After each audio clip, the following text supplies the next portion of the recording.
So can you give a few tips about, especially at the beginning, how do you make people feel comfortable when you walk into a room full of strangers or people you don't know particularly well, where you want to make a good first impression through small talk?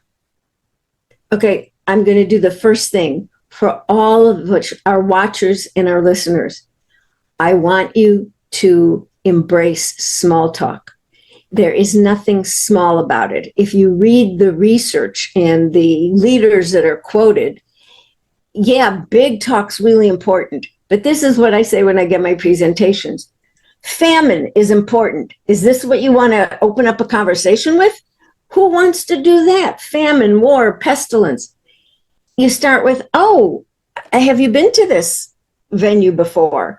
You know, we've gone to fundraisers for the Leukemia and Lymphoma Society. What brought you here? Then you find out someone has a relative or a friend or someone's a survivor, etc. If you focus on what you have in common with people, where you are, oh, did you find a parking space?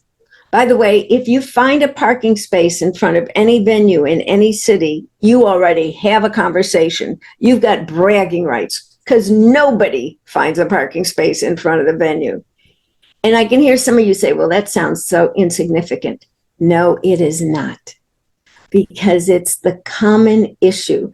Even the weather. People say, well, I don't talk about the weather. Yeah, well, I live in San Francisco. We had atmospheric river rains. If you don't think people around the country were talking about that, right now in northern Italy, they're having major floods. People are going to talk about the weather. They're going to talk about what's in common for everyone.